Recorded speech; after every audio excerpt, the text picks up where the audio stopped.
খাদ্যের মাধ্যমে, হারাম জায়গায় নিয়ে যাওয়ার মাধ্যমে, হারাম অনুষ্ঠানের মাধ্যমে, হারাম কাজে আমাদেরকে জড়িয়ে দিয়ে আমাদের ঈমানকে বড় দুর্বল ও ঈমান হারা করে দিচ্ছে। কথা বুঝছেন তো নাকি? আজকে মুসলমান ঘরের ছেলেরা গায়ের ইসলামের ধর্মীয় অনুষ্ঠানে যায়, যেখানে শিরক হয়। এই অনুষ্ঠানকে পার্টিসিপেট করা, গায়ের ইসলামের অনুষ্ঠানকে পার্টিসিপেট করা, সেখানে যাওয়া ইসলামের সম্পূর্ণ হারাম। এবং এই জায়গায় যাওয়া আনন্দ খুশি বানানো, যাওয়াকে উৎসাহিত করা, অন্তরে তৃপ্তি পাওয়া, অবশ্যই সে ইসলাম থেকে বেরিয়ে বেঈমান মুশরিক কাফের হয়ে যাচ্ছে। আমাদের ঘরের ছেলেদের হুঁশ আছে? কেন? এক শ্রেণীর উলামারা এই বিষয়ে নিষেধ করছে না, আবার এক শ্রেণীর মুসলিম নেতারা আমাদের যুবকদের ঘরে এর মধ্যে ইনভলভ করার জন্য, উৎসাহিত করার জন্য আরো চেষ্টাও করছে। কথা শুনছেন? তাই আমরা যখন এসে তাদেরকে বুঝাই, আমাদের ঘরের ছেলেগুলো, আমাদের সেই সব ছেলেগুলো আমাদের কথা শুনতে চাই না। সেই সব ছেলেগুলো, সবাই না, এই তো শুনছেন, জমে জমে জমে জমে হাজার হাজার ছেলেরা বসে আছে, এরা তো শুনছে, যেখানেই যাচ্ছে হাজার হাজার ছেলে জড়ো হচ্ছে, আছে না? নাই, ভালো। কিন্তু আমারই তো কিছু ভাই, তাদেরকে বড় প্ল্যান মাফিক বিগড়ে দেওয়া হচ্ছে না। তাদেরকে বাঁচাবার চেষ্টায়, তাদেরকে ভালো করার চেষ্টায় আমাদেরকে কথা বলতে হবে না চুপ থাকতে হবে? একটু আওয়াজ দিয়ে বলবো, কথা বলতে হবে। তো কথা বলতে গেলে এলেম শিখতে হবে, এলেম শিখতে গেলে কারখানা তৈরি করতে হবে, না আপনাদের বাচ্চারা তো আরো খারাপের দিকে চলে যাবে। কত পরিকল্পিত ভাবে আমাদেরকে প্ল্যান করছে, কত পরিকল্পিত ভাবে প্ল্যান চলছে। কেন বুঝছেন না আমার ভাইরা? দুদিনের মায়া জালে জড়িয়ে আপনি দুনিয়ার দাদা দিদি নেতা নেত্রী, দুনিয়ার মানুষকে খুশি করার জন্য আপনি আপনার বউকে পাঠিয়ে দিলেন, পরিবারকে পাঠিয়ে দিলেন, মেয়েকে পাঠিয়ে দিলেন, যাও একটু গায়ের ইসলামের অনুষ্ঠানে একটু যাও, ঘুরে আসো, একসাথে একটু সেকুলার না দেখালে হয়? এর নাম সেকুলার নয়, এর নাম কি? সেকুলার না। এই সেকুলার ইসলামে হারাম, এই সেকুলার ইসলামে হারাম। আমার দেশে যে সেকুলার শব্দটা আছে, ওই সেকুলার বলা হয় কি, যে এই দেশ কারো ধর্মের উপরে হস্তক্ষেপ করবে না, কারো ধর্ম করার জন্য অর্থও দেবে না, আর কেউ ধর্ম করলে পিছন থেকে টানবেও না।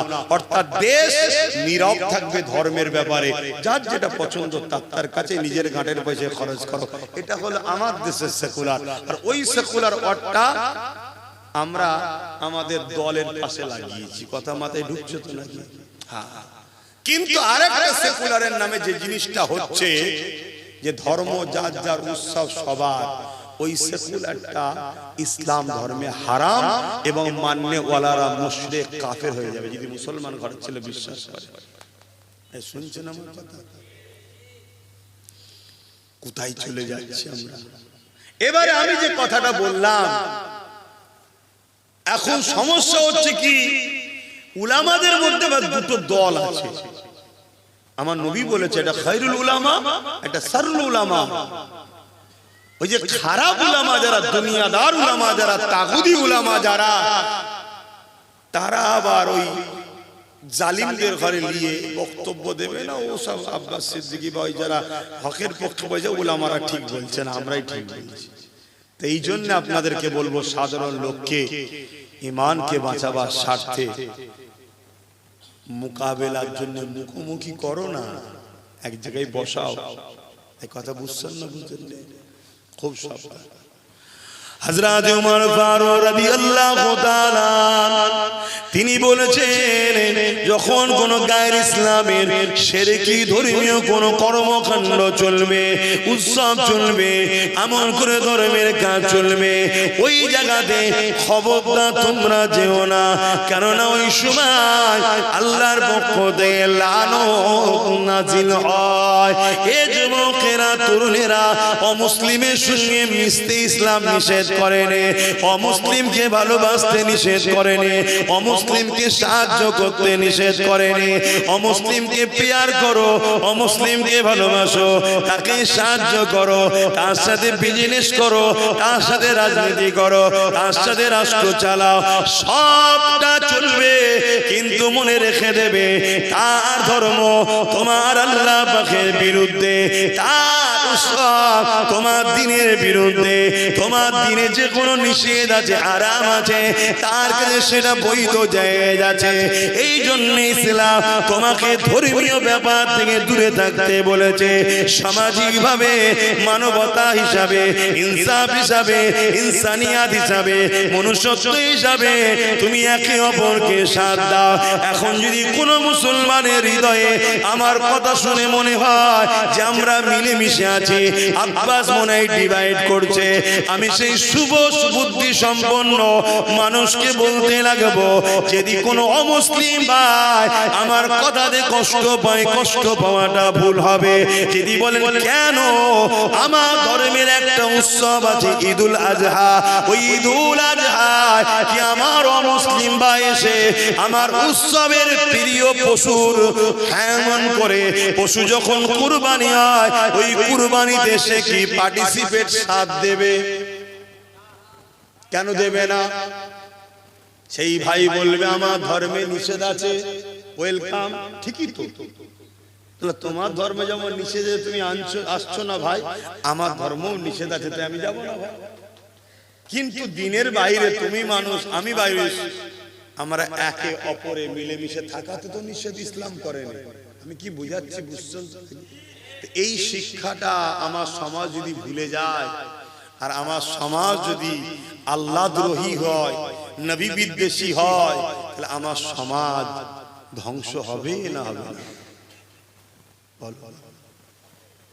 এক মঈনুদ্দিন আজমিরির উপরে সাহায্য হয়েছে, আর এত কোটি কোটি মানুষ আমাদের উপরে সাহায্য হচ্ছে না কেন? আমরা শুধু ঠোলটা রয়ে গেছি মুসলমান, ভেতরে মুসলমানের আদর্শ নাই।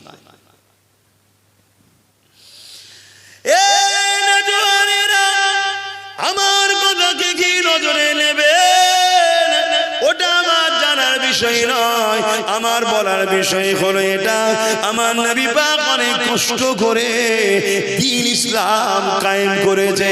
আমার নবী পাক অনেক কষ্ট করে কুফরি সংস্কারকে থেকে মানুষকে দূরে সরিয়ে একত্ববাদ, এক আল্লাহ পাকের দিকে নিয়ে এসেছে। আমার নবী পাক অনেক কষ্ট করে এই জমিনের উপর সত্যকে প্রতিষ্ঠিত করেছে।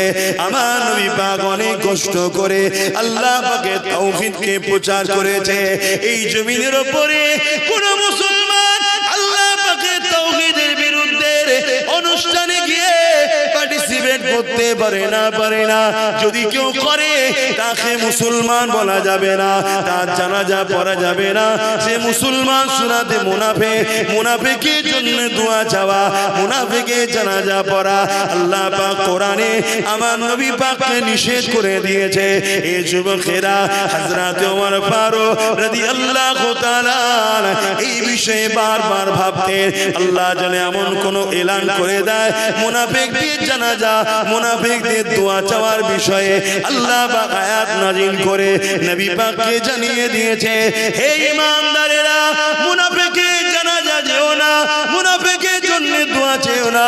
মুনাফিকটাকে যার জবানে কথা থাকে এক, দিলে থাকে আর এক, যে মুখে বলে আমি মুসলমান, কাজে কর্মে ইসলাম বিদ্বেষী, যে মুখে বলে মুসলমান বিরোধী করে মাদ্রাসা, যে মুখে বলে মুসলমান বিরোধী করে মসজিদে, যে মুখে বলে মুসলমান মুহাব্বত আল্লাহ ও নবীর নাই, অন্তর থেকে নিফাকি রয়েছে। এ হলো মুনাফিক। মুনাফিক তো সেই ব্যক্তি যে কিনা এই জমিনের উপরে আল্লাহর দ্বীনকে মিটাচ্ছে, যারা তাদেরকে শক্তিশালী করার জন্য সর্বদিক দিয়ে সহযোগিতার হাত বাড়িয়ে দেয়, তাদেরকেই তো মুনাফিক বলা হয়। আর অনেক মুনাফিকের সংজ্ঞা আছে। আসুন আমি ফিরে আসি, আল্লাহ নবী কতটা কষ্ট করে এই দ্বীনকে কায়েম করেছে। এ নবীর উম্মতেরা, মাদ্রাসা হলো সেই দ্বীনের তালিমের বাগান, সেই মাদ্রাসা হলো দ্বীনের তালিমের কারখানা। নবীর দ্বীনকে যদি বাঁচাতে চাও তাহলে মাদ্রাসায় বাচ্চা দাও এবং বাচ্চাদের ঘরে দ্বীনের তালিম শিক্ষা করে ওই বাচ্চা দ্বারা দ্বীনের মেসেজ ছড়িয়ে দাও। যদি নবীর দ্বীনের পক্ষে বাঁচাতে চাও থাকো, তাহলে তুমি নবীর কারখানা মাদ্রাসা তৈরি করো। এই যুবকেরা শুধু মুখে মহব্বত করি বললে হবে না, ওই মহব্বতের পরীক্ষা দেখাতে হবে। হযরত আবু বকর সিদ্দিক রাদিয়াল্লাহু তাআলা আমার নবী পাকের প্রথম খলিফা, তিনি সর্বসময় আল্লাহ পাকের কাছে নামাজের মুসল্লায় দোয়া চাইতেন, ও রব্বি আল্লাহ এমন একটা আয়াত নাযিল করে দিন যে আয়াতে আপনি ঘোষণা দেবে মুমিন মুমিনা তোমাদের ধন দৌলত সবটাই হলো নবীর। নবী কারো কাছে চাইবে না, নবীর মন যাবে নেবে খরচ করবে, কাউকে পারমিশন নিতে লাগবে না। এই রকম দোয়া বারবার চাইতে চাইতে একদিন সিদ্দিক আকবর ঘরের মধ্যে রয়েছে, আল্লাহ নবী আবু বকর সিদ্দিকের ঘরের মধ্যে প্রবেশ করলো, যেখানে আবু বকর সিদ্দিকের ধন দৌলত থাকতো। ওই ক্যাশ বাক্সে গিয়ে যে ভাষা আপনারা বুঝবেন, ডাইরেক্ট আল্লাহ নবী কোনো ইজাজত না নিয়ে কোনো জিজ্ঞাসা না করে ডাইরেক্ট সে জায়গায় গেল, যতটা প্রয়োজন ছিল নিজে হাতে করে নিল, নিয়ে কোন রকম আবু বকরকে বলল না। নবী আমার আবু বকরের দিকে যাবার সময় মুচকে এসে চলে গেল। কিছুক্ষণ পরে আল্লাহ নবী ফিরে এসে বলল, আবু বকর তোমার দোয়া আল্লাহ কবুল করে নিয়েছে। আরো জোরে বলুন সুবহান।